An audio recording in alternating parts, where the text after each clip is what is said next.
Digicast. Well, now there's 4 people watching us. All right, hey everyone, what's going on? I don't really know how to lead into this, so I will just start. Welcome to the Digicast. Dude, what'd you do today? I am your sexy boy host, Jacob Albrand, and I am joined here by Nathaniel Bandy. Hi. And Gamefinity host, Scott Lee, who also makes video games. Yes, sir. Hello. All right, we'll just start, I guess. What did you guys do today? Did you guys have a good day? I asked you first, but you cut me off when you were introducing us. I did cut you off because I was trying to be cordial. Thank you. Well, I asked first, so what did you do today? You have to tell us. I actually was pretty busy. I got out of bed at like 10:30-ish after I couldn't fall back asleep. And then, wow, I already forgot what I did. I made lunch. It was good. Then I went out and I went to Lowe's, got some spray paint. Oh, I just burped. No, I just burped again. Ugh, that was awful. And I got some spray paint for some IKEA furniture. Sorry, for some IKEA furniture that I bought yesterday. I saw you tweet about that today. Yeah, I am making IKEA crap furniture a little less crap. And I got some handles at Lowe's also, so that was good. I'm gonna decorate it up a little bit, make it look nice. Put together a new entertainment center yesterday. I've been a busy little boy.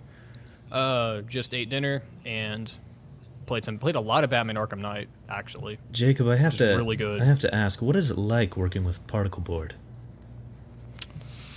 Not that great. Not that great. No? I wonder why they use it. I don't know. This Save is money. the most What'd adult you do today, thing we've Nathaniel? ever talked about. What did I do today? Yeah, this is so boring. Let's talk about something fun. What'd you do? Okay. Well, basically, I woke up, did some stuff, which I'm not going to talk about. Had some lunch. Did some stuff. I did some stuff. Stuff. I did Anyway. stuff. And then I've been working on 3 videos basically at the same time. So I was recording scripts, listening to music while working, and then I made, well, not me and Cassie made some really good chicken casserole for dinner. It was delicious. That sounds awesome. I had like some grilled chicken and So some Mexicano corn Ooh. and some salsa, and it was good. What'd you do, Scott? So I ran some errands, but outside of that, I really can't talk about what I did. I'm working on All right. I'm working on top secret business related awesomeness that I'm not free to discuss. Unfortunately, it has nothing to do with anything that would excite the audience. So actually, at the end of the day, it kind of doesn't matter. He's with the CIA! I'm not with the CIA. That's pretty exciting. Actually, although I have had people accuse me of that before. But You definitely have a CIA voice, though. I mean, that's pretty intense. I mean, like I said earlier before we actually started recording, gives me some fuzzies down under, so Oh, God. I ain't complaining. Oh, God, did I say that on live recording? It only Okay. happens when I talk like this. Okay, that sounds like a certain narration voice. Like, I can't think of who it is. Will this jog your memory? Dang If it, you I messed simply I was going continue. for that silence that I wanted last time, and you messed it up again. Anyway. It kind of sounds like, movie trailer, but a different type like the of generic movie guy vibe. voice. I don't think it would be a movie trailer, because then it would be like, This summer. Coming to theaters. no, it doesn't really work. Well, because we are a video game podcast, let's talk about some games, shall we? Video games. Okay. So, this week, not too much has really happened other than one big event that we will have Scott talk about here in a bit. And if you're watching this on the tube of you will see what that topic probably is. But for right now, we will stay calm, and we will talk about a little game that I like to call Fast Racing Neo. You can't be calm with a game like that. You just go fast. I don't know what that was. It's not a calm racing game. That is a pretty sick racing game. If you It's guys so are much watching fun. if you guys are watching the gameplay that I put up right now, you're early in the episode, so you're seeing me get back into the swing of things. So I suck. That's what I'm trying to say. But later on, my gameplay is not shit, and it gets better. So don't worry. don't worry. If you're scratching your eyeballs, I do get better. Does that But mean you this took a game- break what? from Fast Racing Neo? Because you were Actually, pretty yeah. hard into it. Yeah. I had about 3 to 4 solid months of playing that game. I was like really good at it, and I had some of the top leaderboard scores Jesus. for a while, and I was getting like gold on everything. I stopped in the hypersonic league because school started to get like crazy busy around that time, so I was like, I can't focus on this right now. So I stopped for a while, and I'm picking it back up, and it's so good. Yeah, this DLC looks fantastic. As far as I know, it's only 4 tracks. I don't know if there's going to be more, like cars or pods, whatever these things are called. It's still pretty cool that a game like Fast Racing Neo is even getting DLC. Not only that, but so late into since it's came out. It came out like 6 months ago or something. Yeah, it came out last December, I believe, or last November. One of those. I actually the cool think- thing is, did you guys see it's going to get that physical release? Really? I heard that was happening like in Europe or something like that. Like Yeah, I don't think that retail release is going to happen here in the U.S. though. Yeah, I don't know about that, but I know that in Europe, SteamWorld Dig and Heist are getting a dual release, like packaged together, and Fast Racing Neo is getting a physical release. I really want that to happen here because I love supporting physical releases of indie games. I'm actually waiting to get Teslagrad on a physical release for PS4 now that I have one. But like, holy shit, I would love to have that. It's also coming bundled with the DLC, so that's gonna be pretty cool too. This sounds really weird, but I think that the reason that Fast Racing Neo has been so successful is because of a few reasons around the fact that it's basically like the closest thing to F-Zero for Wii U. And the other thing is that because Wii U has such a smaller library of titles, like comparatively, it just kind of stands out in that way. And so I think for I forget who the developers are, but I think it was smart of them to go that route because I think that's part of why it's popular. And it's also why you're getting DLC is because, and from what I hear, the DLC is like even closer to F-Zero in some ways, although I that could just be something I've heard, but... Yeah, the DLC looks fantastic. There's a track on there that is so reminiscent of Mute City. Wow. And I'm so happy. I'm so happy this game is getting DLC. I love this game so damn much. I haven't seen the tracks yet, but now I'm really curious. I haven't played Fast Racing Neo in a while, but oh my god, that game was awesome. Yeah, it got a pretty large update, I think in March or April. I think it added they added a mini map. They boosted the online play, so the online play is a lot smoother. You know how me and you were playing it and it crashed like 3 times. I at one remember night? that. Yeah. Yeah, a quick workaround I found for that was just move the game off your hard drive to your console. That seemed to work for me. I don't know if it worked for other people. But yeah, the online is like crispy, buttery smooth now. And I don't believe there's other... I think those were the main 2 things, was like the mini-map function, which is like absolutely stellar, and I'm so happy they added it, and then the crisper online play. I don't know about other stuff. I could be missing something. But let's move on to indies. You guys want to talk about some indies? Ukulele. Oh, Yeah. Dude, Yeah. I'm so pumped for that game. I am too. Oh, Like, good I God. I regret not kickstarting it because that's one of the few games that I would have kickstarted for sure. I am absolutely furious because the month that happened, I didn't realize that my bank account was so low, and I forgot that Kickstarter doesn't take out funds the second you fund something. So it was like 2 days before the Kickstarter ended, and I pledged like $50. And I was God. like, oh my God, I have to take this off now. I'm so pissed off. You know what, though? When the Kickstarter was going on, I really was uncertain about backing that game. I heard about it. I kind of followed news headlines and stuff. Oh, previous Rare people, making this new title. And I went and I looked. And to be honest, whenever I saw it, I actually kind of felt... Like, I know people have talked about how, like, it almost kind of... maybe like rips off elements of Banjo-Kazooie, and then other people are like, well, you can't rip it off. They're, these are the people who created some of the best games of all time, and it's their stuff. So of course it's going to be like however it's going to be, and like we just have to love it. But honestly, I actually when I saw like the characters and stuff like that, I was kind of like. I don't know, and there were a number of things going on around Kickstarter at the time where like I think I don't remember when it was, but I know that there was a kind of this phase that Kickstarter went through where a few major things came out and got released and happened and worked, and then there were also like that kind of like that first big wave of games that either crashed or burned, or you had people just take the money and run and stuff like that. So there were a number of things going through my brain at the time, but yeah, like now, like in hindsight, I look back and I'm like, yeah, I probably should have backed it actually. But at the time, I was just so uncertain.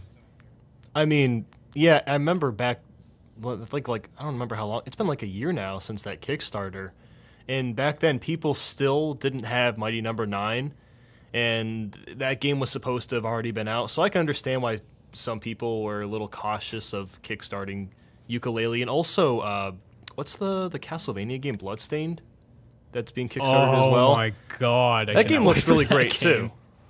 I am such a fanboy of Symphony of the Night. I cannot wait for that game. I back that game too. I need that game. I need Bloodstained. Holy shit. Yeah. But I mean, oh my god. It does make sense why people are cautious. But the thing is, I mean, no matter what you do, people are going to scam others on Kickstarter. So you just need to really look at how professionally the game is being taken. And you also look at if you know the people behind the game, like these are the Rare developers themselves, the original Rare developers. It's a lot easier to trust a source like that than some random person that's like just starting up. It's a lot harder to trust them. Kaiji Inafune. Well, he's a producer, yeah, but I mean, like, it just kind of sucks though, because and there were a lot of other failures before Mighty Number 9, and there were many like smaller sorts of failures. And the thing that sucks about it is that like that kind of defeats the purpose, because most of the games that get the most money all come from previous developers that are known in the industry and guys that already have credited titles to their name, which in a way I think kind of defeats the purpose of Kickstarter. And so like it just kind of sucks. Keiji Inafune. I feel like it wasn't necessarily his fault at first. It's when he started to get involved with the other production companies like Deep Silver. That's when things started to change with the game, and it switched engines a couple of times. So when those kinds of things happen, that's a big red alarm, because that means the gameplay itself is going to have to change drastically, and it just throws off everything. So yeah, I feel like it wasn't entirely his fault, but yeah. I don't really have too much to say about that. I never was a big Mega Man fan. I always enjoyed Mega Man. So whenever Mighty Number 9 got announced, I was like, that's cool. But I didn't really back it. I mean, I wasn't like hype for it. I kickstarted that. I kickstarted it for the Wii U. And the day it came out is when I found out, so a Mighty Number 9, it's basically, it's hard. What's it? It was basically crashing Wii U's. It was bricking Wii U's. That's the term, bricking. So after I found out about that, I just deleted the game. And I know it's been patched now, but ever since then, I've been completely sour to even want to try it. Yeah, you got screwed. Yeah, well, I did. Thankfully, I only kickstarted $20, but still. I heard it wasn't even that great though. Like even after you fix bugs, like the level design, it was okay. Like it wasn't as terrible as people were saying it was. It was just like okay, mediocre. Yeah, mediocre. Like it was mediocre. That's what it looked like. Mm-hmm. Although that game never, ever should have went to 2.5D. That game is ugly. I mean, it used to look great. I usually totally back like art styles and shit, but that is like the most objectively ugly art style I've ever seen. And that's the thing, is that the concept art was so fantastic for Mighty Number 9. Hold on one second, guys. You can keep talking. I gotta check something.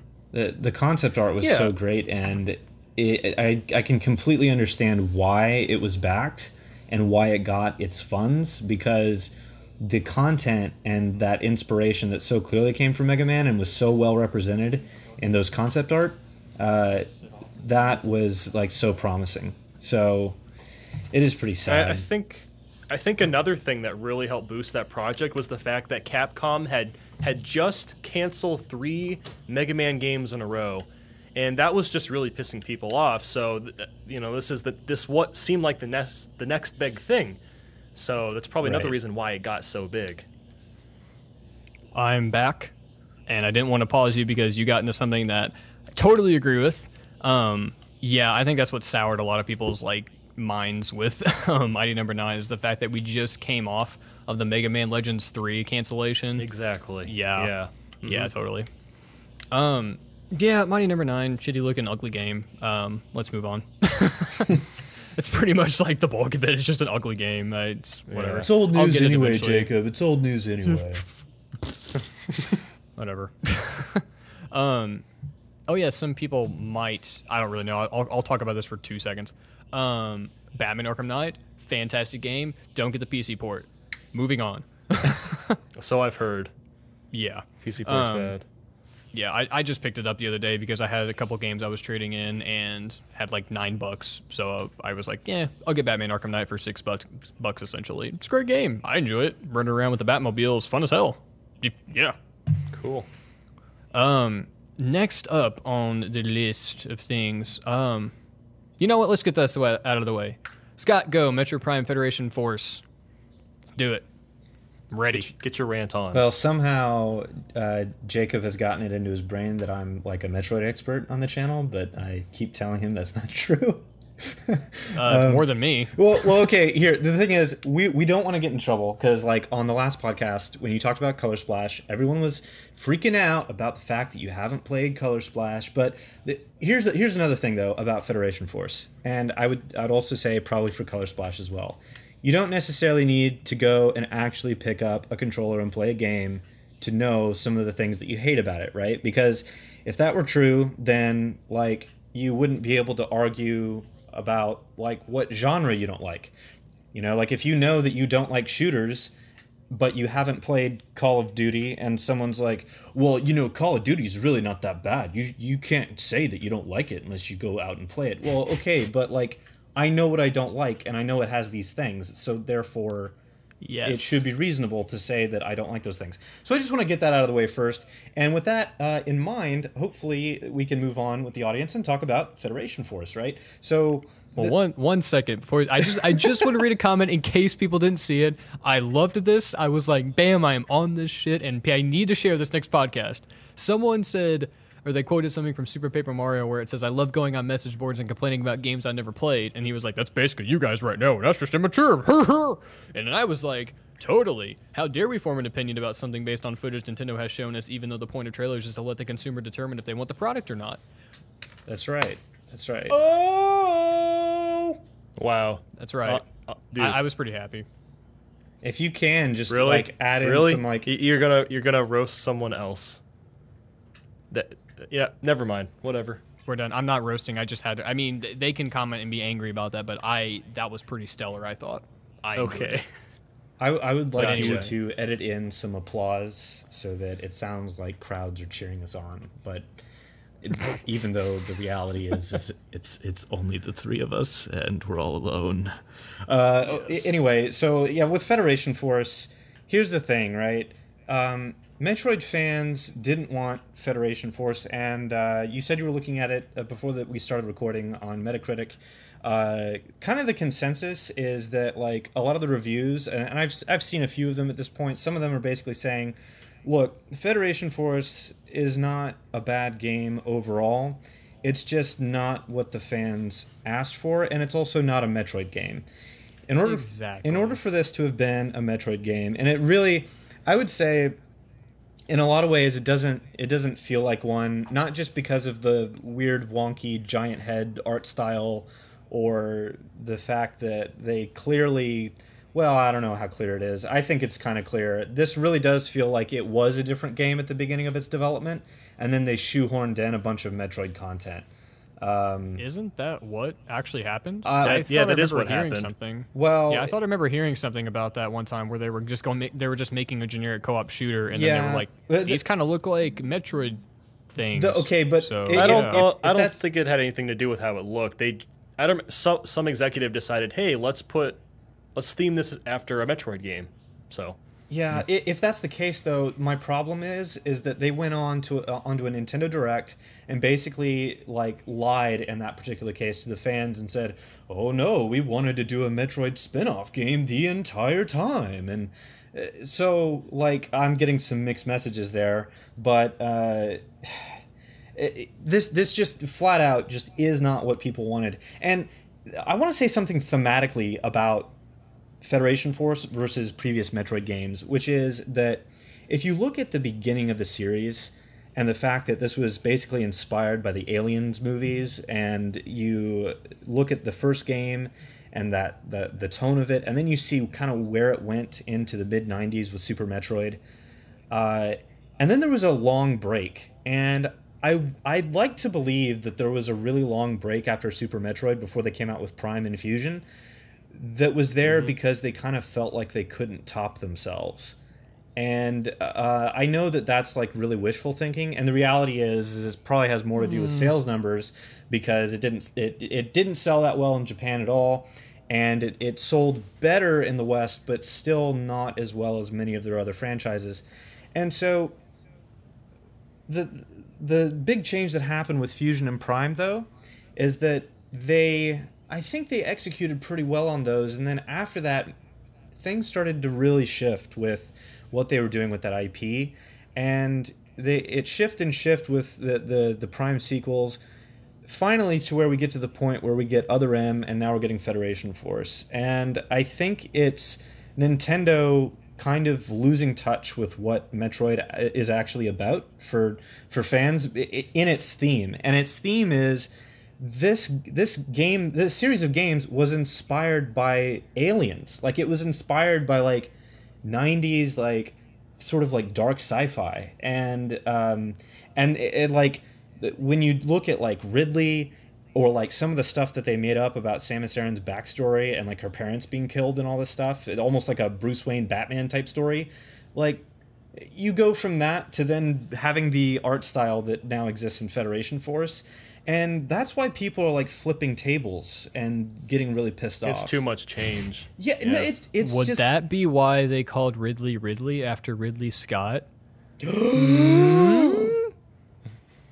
It's just not Metroid. It's not Metroid. And so I don't need to... And you know what? I don't need to play Federation Force to know that Federation Force sucks in that way. And so there you go. What I will say about Federation Force is what I will say the same thing about Color Splash. You do you. If you want to buy that game and you want to love it, by all means, like, you go right ahead. Oh, yes. I never wanted Some people, anyone I've seen a lot to of get reviews, that for and my people Color really Splash like thread. it. Yeah, exactly. It's a very divisive game. Like, I will never ever tell anyone like you can't play a game and enjoy it. And I feel, in as much as I despise Color Splash right now, as much as I want to love that game, if you play it and you buy it and play it and you enjoy it, cool. That's right. That's totally fine. But I can just tell you based on what I've seen. And again, I let me reiterate this for people who believe I haven't. I have watched literally every single new thing I can find on Color Splash. I am trying. I want that game to be good. I desperately pray and hope every night that game is not as shit as Sticker Star. But seriously, you do you. That's it. That's all I gotta say. Yeah, and this is long overdue, and I should say this as well. If you like your Metroid, you can keep your Metroid. You don't need to listen to me or agree with me, but yes, these are all opinions. Do with them what you will. Yes. Literally We are- everything's we are an an opinionated pretty show. much. Yeah. Yeah. Nathaniel, you haven't talked too much the last few minutes. What do you Well, think about Federation Force? So the thing is, I have not played much Metroid. I used to own Metroid Prime Hunters, and I got pretty far in that game, but that's the most I've ever really played of it. Like, I keep up with all the Metroid games. I know how they all work, but I've never personally played them, so I don't have much of an opinion on Federation Force, aside from I feel really bad for the hardcore fans that wanted a more true looking and feeling Metroid game. See, I'm kind of in the same boat, but I'm not. I get all hyped and pumped up whenever I first play a Metroid game. I'm like, yeah, I'm at Samus Aran, I'm in this, yeah. But then I never beat it. I never beat finished a Metroid game. I think I didn't finish Prime Hunters because I was getting really bored with all the backtracking, because there was a lot of backtracking in that game, and I was just getting kind of tired of it. I feel like I'm breaking Scott by saying this, but like, I love Metroid games, but I never ever beat them. No, I I've mean, beaten when I Prime was once. younger, like, I had that same thing. Like, I would pick up Metroid and I would never beat it. Well, I didn't really beat like anything when I was depending on whatever. Like, if I was young enough playing like the SNES, like, there were a lot of games I didn't beat. Like I never beat like the first Star Fox until I was like I don't know, like 15 or something. But no, Hey, I mean, Star Fox is actually kind of hard. yeah, on the SNES, like this actually, well, actually Star Fox Zero, in my opinion, I don't know what it is. Some people who pick up Star Fox Zero do like naturally really well with it. I was kind of naturally terrible, but still enjoyed it. It's probably because you're a casual gamer, Scott. Probably that. Scrub. I'm playing Pokemon. Hey, Andros Go is all actually the time. hard. No. Andros in Star Fox Zero takes time. It really does. Yeah, no, I never did beat Andros, actually. I put it down after, like, 7 or 8 tries, I think, of, like, dying.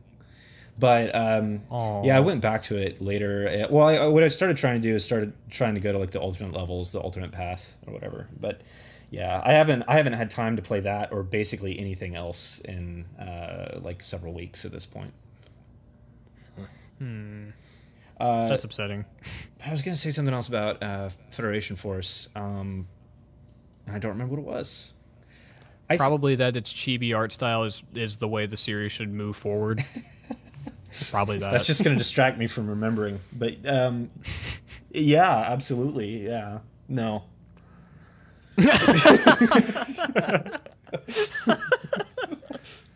Okay. Well, you know what? Federation... Here's one thing I want to say about Metroid, right? Like, and it's kind of in relation to what you said about like never beating the game.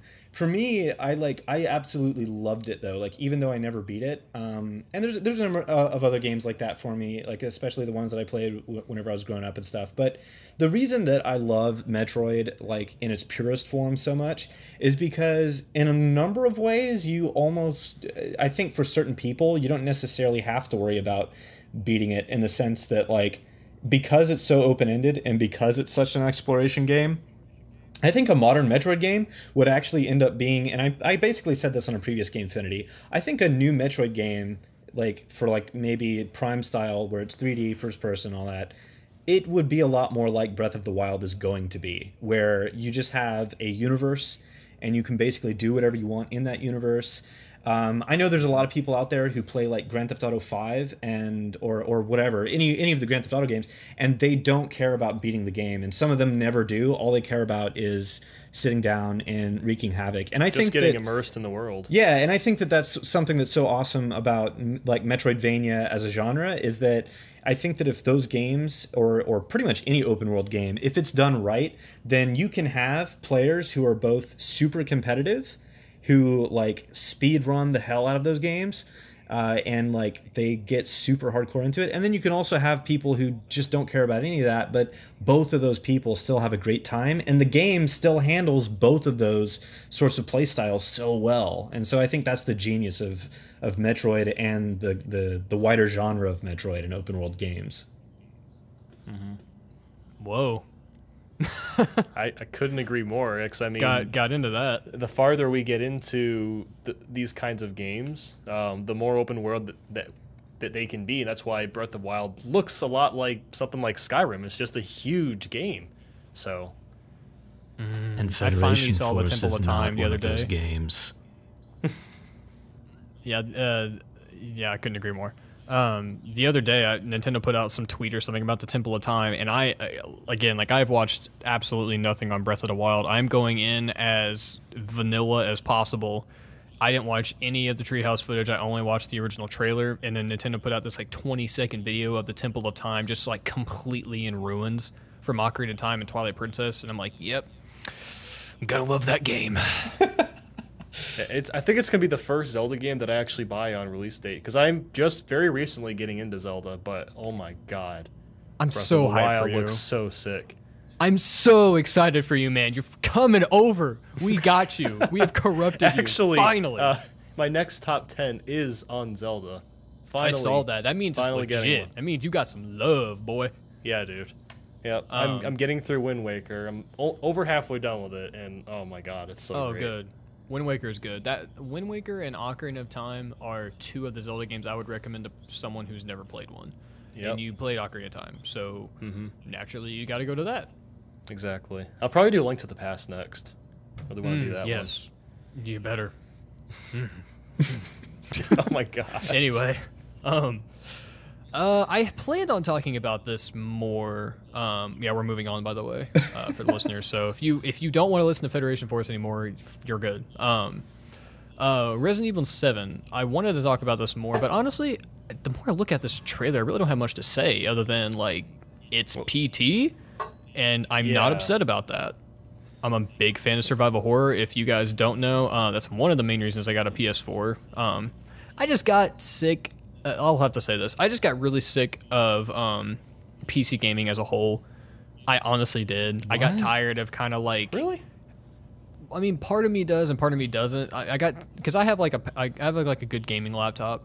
And I just get sick and tired of either being hunched over at my computer or having to take it and hook it up to my TV and having to worry about all the settings and all that. I'm just like, I just want to sit down and have just condensed box that I know will play the game well and that I can just be... Well, I used to think the same way, but ever since I discovered that there's Mario 64 ROM hacks and there's modding, I think I'm gonna be a computer gamer as well as a console gamer rest of my life. Oh, absolutely. Absolutely. So. Yeah, like I love PC gaming in that aspect because of how open it is, and I love the fact that games are so cheap on Steam. But until I get like an actual like beefy box that I can stick next to my TV and make that like my main like workstation and gaming station, I'm console for now. I just am. I really think the lines are going to blur, like, and I think it's going to happen sooner than later. But next generation. Oh, maybe, yeah. I mean, it's going to happen really soon. Where like, but I think what'll happen is that the point of consoles will still remain, and there's still going to be some sort of weird generational standard that kind of falls into place. But I think that like it's all going to be PC gaming eventually. It's just going to be like the difference being that you'll have those standards where like that way that people don't have to upgrade all the time. But it's already the case that you can play like many thousands of games on even like the lowest grade PC hardware now, and so it's kind of crazy. Yeah. Something I kind of fell into a couple of years ago when I used to do commentaries and stuff like that was this mindset that PC gaming will like completely overtake everything and everyone's going to want to build their own PC because it's only $500 to get a good rig if you built yourself. But the way things work is, and I've kind of fallen into this, people don't want to deal with that shit. No. Yeah, like, a lot of people don't. Yeah, it's a hassle if you don't know what you're doing. I understand. Yeah, exactly. Like I know how to build my own computer. I know everything about PC gaming. Well, for the most part, not everything. It would be insane. But I have a full-time job now. I get it. I don't want to come home. I don't want to deal with anti-aliasing bullshit. I don't want to talk about graphical shit. I want to sit down. I want to play Batman Arkham Knight with a good port of it, and I want to have some fun. And I don't want to deal with hooking up my PC and dealing with all that crap. Well, and that will never die out. People will always be like that. For custom PCs too, like another thing that happens, and I know about this so well firsthand, is that you eventually just become obsessed with like always upgrading your stuff, and like I don't want to be like that. Yeah, like VR comes out, and now I'm like, oh, I gotta get a VR capable card. Like I gotta figure out a way to make it happen. Like there's no way I'm gonna be able to live without it for like forever. Like I have to upgrade already. And like I'm on like a quad core machine right now, but I built it like a year ago, and I'm already like, oh, I gotta upgrade. I gotta get more cores. I gotta get like the GTX 1080. Yeah. You're only on quad core, Scott? I'm only on quad core. Are you shitting me? I'm on 8 core. You filthy casual. You uncultured swine. But at least it has hyperthreading. Oh my god, I don't even know what that is. You don't know what hyperthreading is? I've heard the term before, but I don't remember how it's applied. Can I explain it? Would that be too boring on this podcast? Can we do that after the show? Let's do that after. Let's get back to Resident Evil 7. If we still haven't talked about that. If we do an NX section, let me talk about it. Okay, we will. We'll do that. Resident Evil 7. Thank you, Capcom. Konami sucks, and PT was going to be the best game ever, even though it's a demo. Moving on. That's all I got to say. I'm seeing some people are a little upset about Resident Evil 7 because they're like, oh, it's not the classic Resident Evil game. But you need to think. Resident Evil 5 and 6, those weren't really horror games. Those were more just like No. zombie shooter games. So the fact that, as you said, they're going back to like an actual horror game is a good thing. Yeah, and I know that some people might draw the comparison to Color Splash and Federation Force when we're talking about this. The way I look at it is Resident Evil 0, 1, 2, 3, those were all this tight-knit group of good horror games. And then you had Resident Evil 4, which that changed stuff up, but it was widely and critically praised by everyone, even though it became a little more action-focused. So that game was good. was a masterpiece. Oh my god. Oh yeah, I'm gonna get the remaster for the PS4 for sure. I own like 3 copies, 3 different types of Resident Evil 4. I have it on the PC, the GameCube, and the PS3. Yeah. So and great. then with 5 and 6, they were not as widely praised. Like, most people didn't like them. Yeah. So I will give Capcom the benefit of the doubt because they're actually listening to fan outcry, unlike a certain company that starts with an N. So that's why I'm not upset about this becoming a first-person adventure game that's basically just ripping off of PT. We'll see. If And it that's doesn't fine, work, because they I mean, can go back as to the PT, tank style. PT was just a demo after all, so it'll be really cool to see a game inspired by PT, a full game. I mean, that's going to be awesome. So Especially because Allison in Road VR. got canceled. Yeah. Oh god, in VR. I am so excited for horror games in VR. I love trying to make myself piss my pants. That's what I want to do. Seriously, like, I don't get scared by much, but the thought of that is so enticing. Yes. Anyway, Jacob's like, and I'm not even joking. I'm not. I embrace the P. Embrace Like the a certain casual gamer alright. I know who only has quad cores in his PC. Okay, yeah, we said we are gonna talk about NX. Looking on mynintendonews.com. More Looks like they put out- rumors. It should just be Yeah. a new section of the podcast. NX rumors for life. That's what it'll be. Oh god. Nintendo NX rumor confirmed. Let's make that like a new riff. NX rumors for life. All right. I don't know how to say this guy's name. He's the general manager of Nintendo Entertainment Planning and Development, and he said the demographic that Nintendo's aiming for with the NX is going to be both casual and core gamers. They He say said, that every generation. Sorry, Let go, me go, finish go on. Go my on. sentence.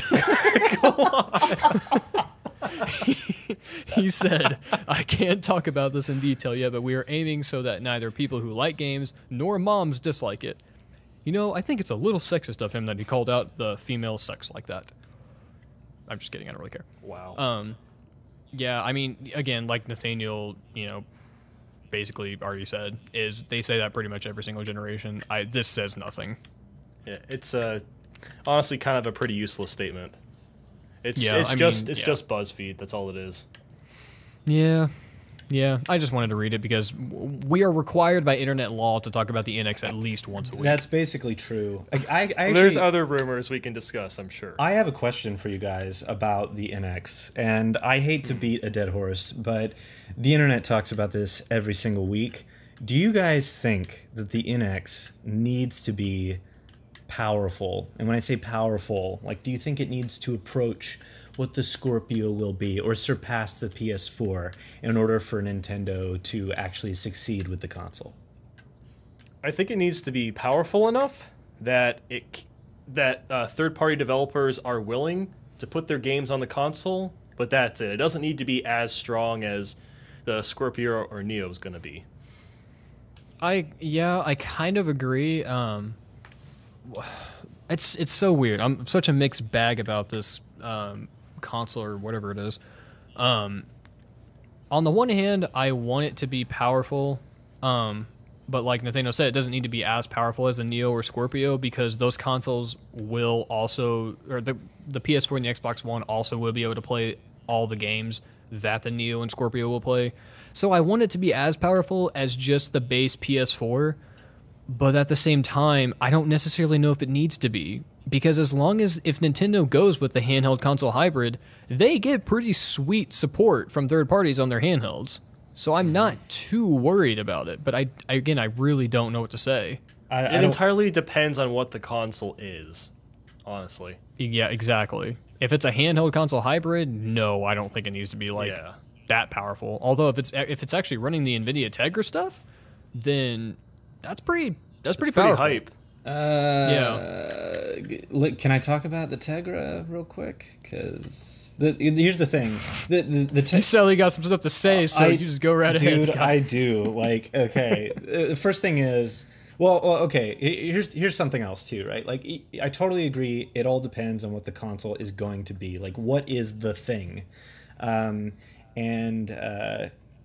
If it's going to be basically kind of like a tablet with controllers that attach to it or detach, depending on whatever, I think that's kind of a cool concept that can kind of work. And I also think that in today's era of like touchscreen tablets and phones with really terrible games, that's like a really good thing to bring to the market. So if that rumor is true, I think that there's a lot of potential there. But a part of the thing that goes with that rumor is the Tegra. And the Tegra X1 is not... I don't remember the exact specs. I wish I had them in front of me. But from what I read about it, it's not going to be something that will be able to stand up to the Neo or the Scorpio. And the other thing... Definitely not. Well... And Jacob, what you said about this like the Scorpio and the Neo or the Scorpio and the Xbox One being able to play all the same games, do you honestly think that's going to remain true? I think it's going to be true for... I want to believe, just let me believe that the gaming industry will not be shitheads for at least 1 second. Because I don't really believe them at all on that. Well, here's the thing though. We're not sure if it's a Tegra X1 chip or an X2 chip. Because it might be X2. I was about to say that. And if that's the case, then the console will be able to run games as powerfully as Scorpio or Neo, possibly. I really hope it is the X2 if they're going that route. Because I think they're going to need it. And I think that if they want those third-party titles, they're going to need it. Although people have also pitched the idea that, like, they're not even... Like, they gave up on third parties already. And that with this upcoming console, like, that's part of the idea of why they're... merging together their home console and their handhelds so that they can just pool those resources to not even worry about third parties anymore. But I really hope that's actually not true, even if it would potentially work for them. Yeah, I'll throw my last sentence in here, and you guys can say whatever. This is really all I gotta say. Okay, right now, like I said last time, I work at a Verizon. Tablets are freaking crazy popular, and they still are. People will continually upgrade a tablet because it's handy. It, in more aspects than I thought it would, it replaces their computer, and they don't need anything else for it. It's good for kids. And Nintendo just trademarked that idea, or they patented that idea of having detachable controllers to a tablet. So I kind of think that's what it's going to be.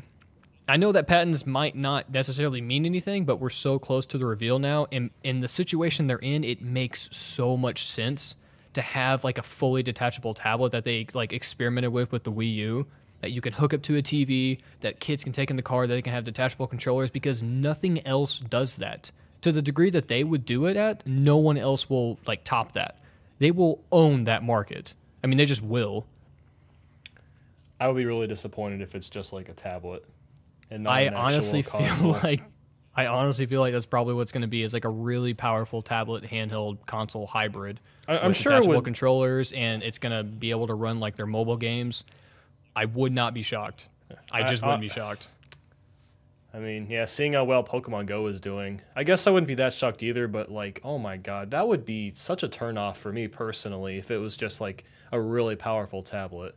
Because that's not what I want from their next console.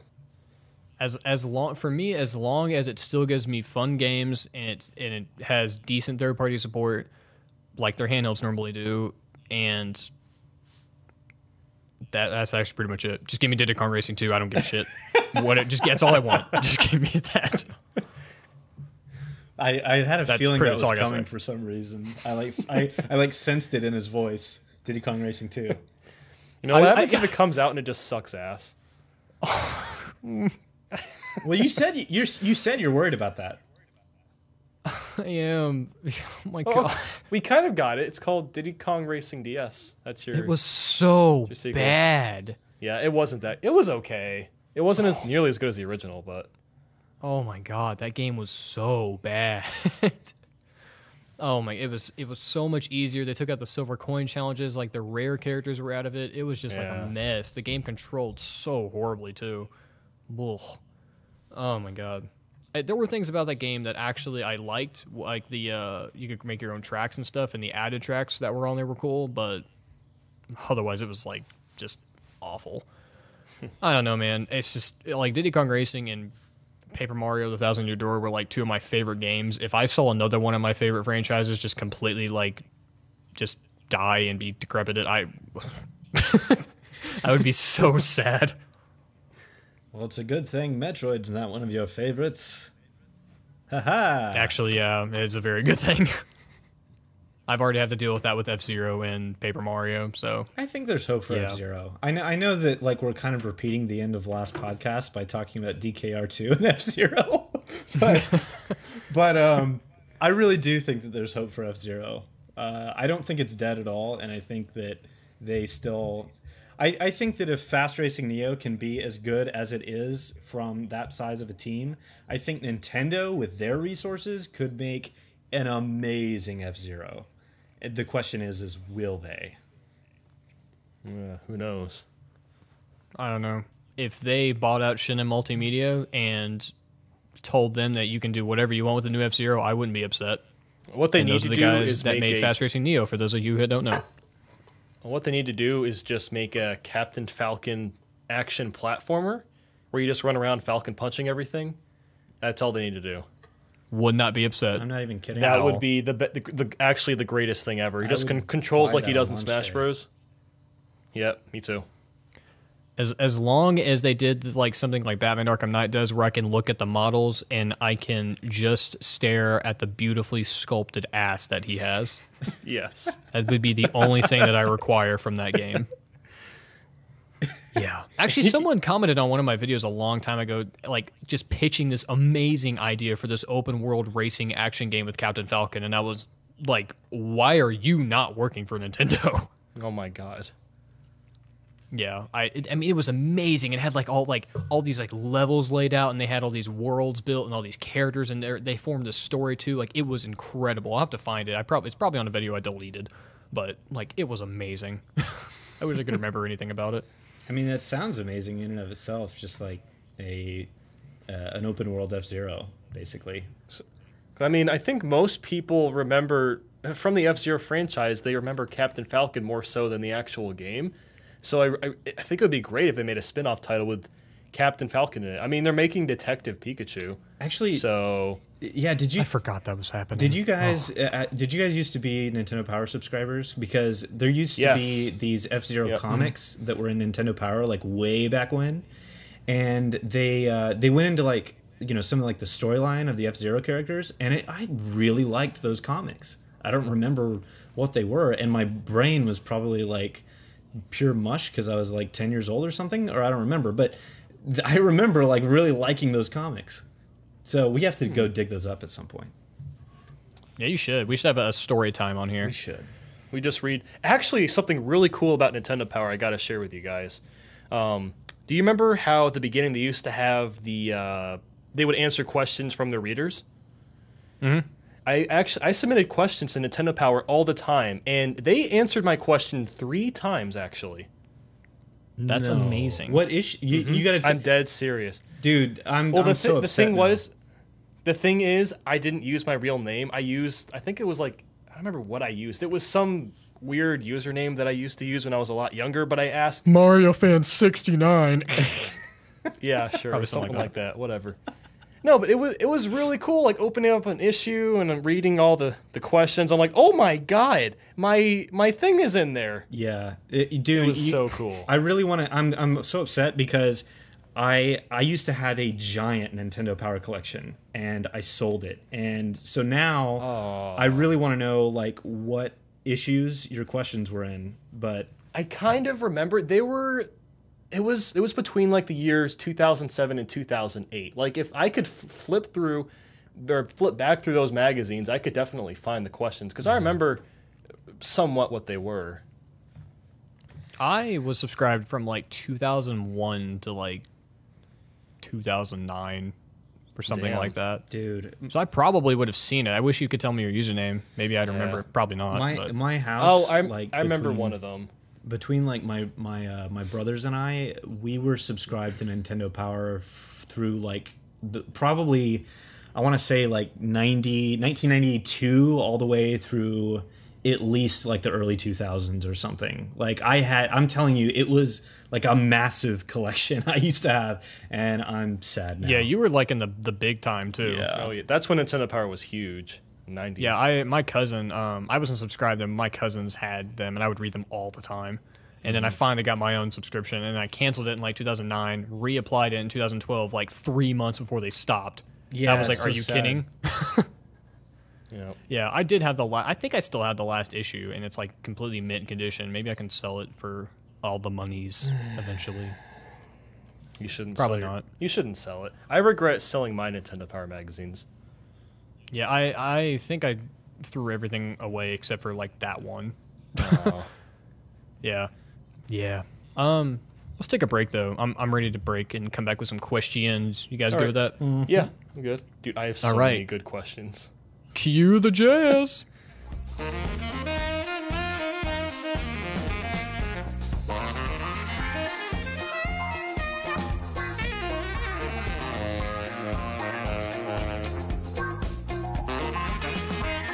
And we're back. with From questions. Mr. Tongwa.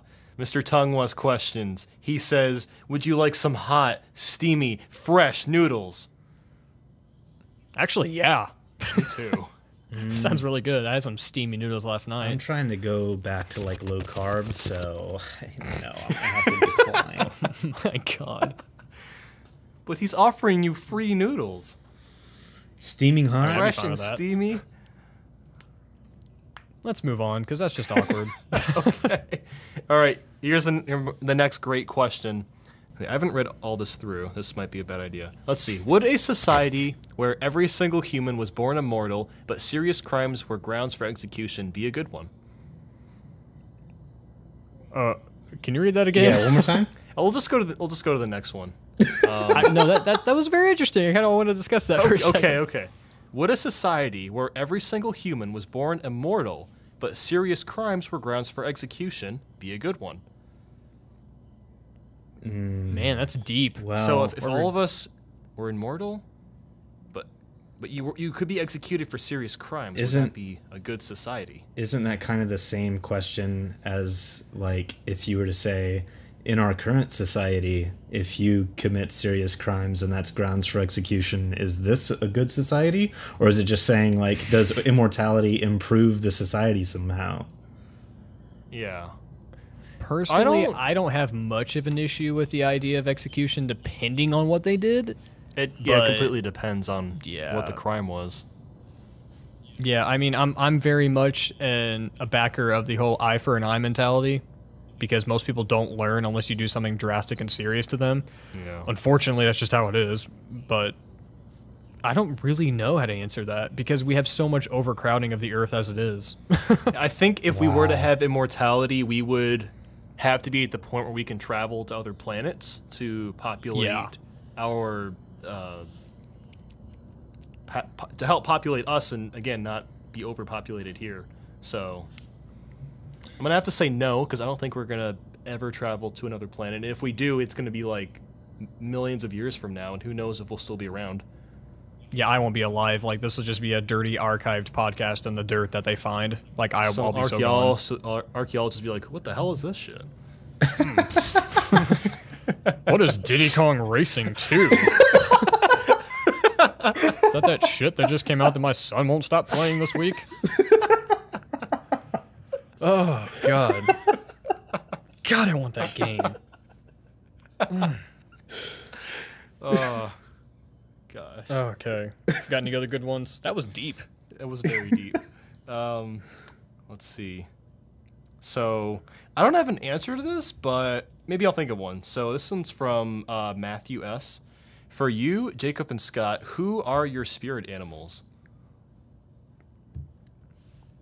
Like, I can't think of one. Probably a fat English bulldog. I guess a tardigrade is not an animal, although I'd like to think of it as one. So the tardigrade is my spirit animal. I don't even know what that is. I'm not sure what that is either. Google it if you don't know tardigrade. Oh, It is a microorganism, and it lives in extreme environments, and basically is the only immortal, like organism that scientists or something like that. It basically it lives forever, and it lives in really crazy places, including like outer space. I'm not even making this up. Holy Yeah, crap. yeah. Google it. It's fantastic. But that's my spirit animal. I'd like to Dude, think that's my spirit animal too. God damn. Hell is this? This looks like a Paper Mario Color Splash bear. What the shit? That's like a cannon. Is that his mouth or his eye? Dude, it does not give a damn. This is tardigrade. like absolutely terrifying and amazing. Yeah, it is. It's fantastic. Dude, I have to send this picture now, and I will put this in the podcast. Like, I don't know if this is cute or not. Like, click that link, or just look. What is that? That's a tardigrade. That's not cute. Is it cute? My But it spirit looks like a animal. big fat bear. He's so It cute. looks like some disgusting insect you'd find in the Amazon rainforest. When you think of Scott these- Lee, think of a tardigrade. Are these will. on me? Because, like, that's adorable. Okay, then. Moving on.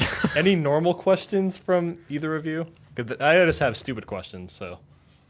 The one question I had on Ask.fm. By the way, guys, if you could, I would greatly appreciate sending all the questions to Ask.fm, because it just helps me keep everything organized and instead of having to like bury through comment sections and stuff.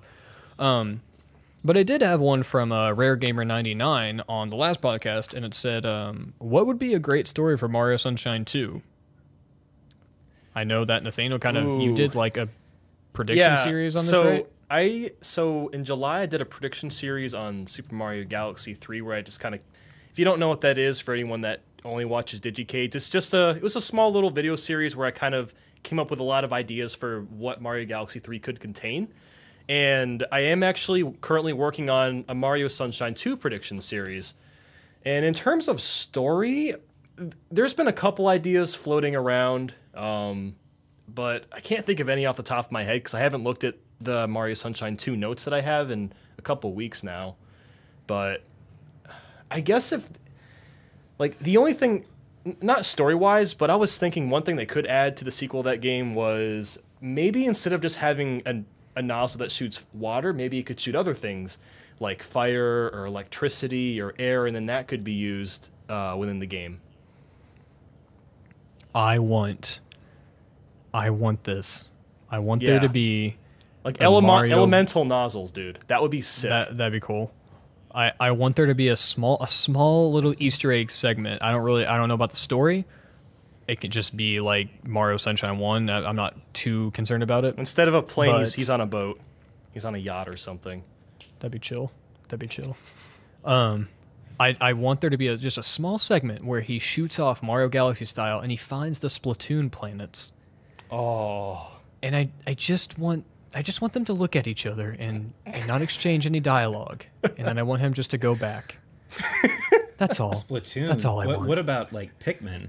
That would be That'd be legit. cool. Don't if give you a could shit about mix in- Pigmen.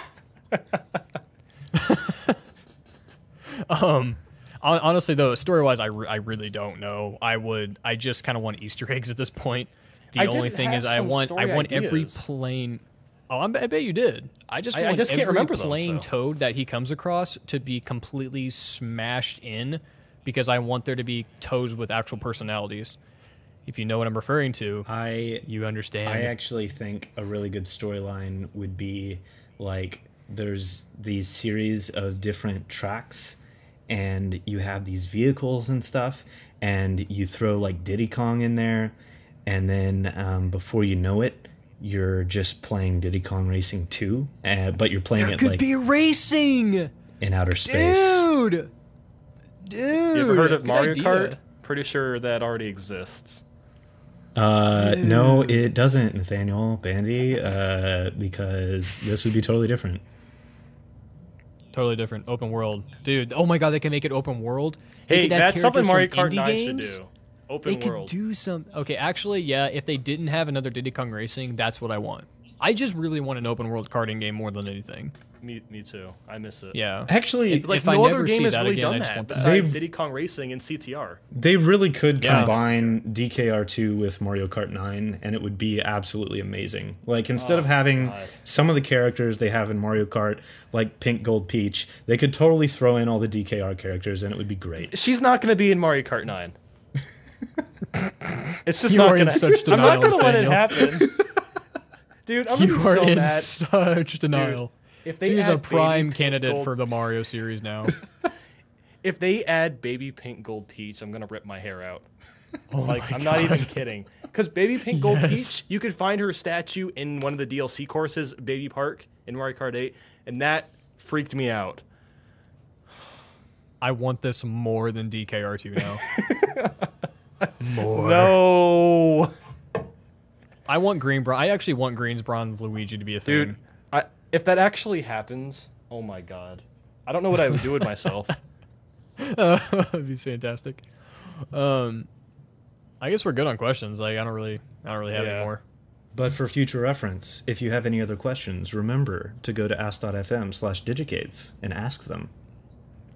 Yes, always in the description below, and we will make sure Nathaniel puts it in the description of his video. Yeah, 'Cause, or yeah. just tweet it to me. I'm good with that too. Yeah, or whatever. Either or, ask FM or tweet to me because I don't mind looking through the Twitter comments. But with that, I'm good. Nathaniel, where can the lovely people find you if they want to see more of your beautiful face and lovely voice?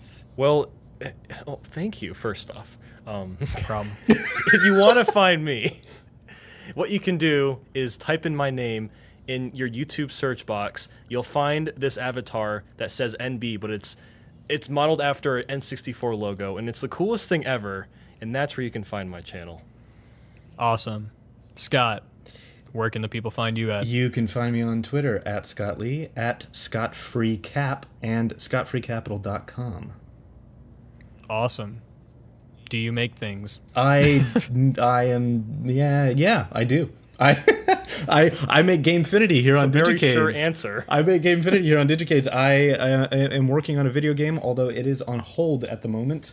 It is a real-time strategy game coming to PC and Mac, maybe Linux shortly thereafter, and I will be continuing here on the Digicast. Awesome. And if people want to watch my garbage movie reviews, they're right here on Digicades. You can enjoy them. I love how you're advertising your channel on your channel. I am. But otherwise, you can look me up on Twitter, Andy Jacob. All the links are in the description below. Well, our names are in the description below, and they're on the video somewhere. And with with that, I'm good to go. So long, All Dave right. Bowser. Haha! We'll see you next time. Bye-bye. so long, Bye. everyone.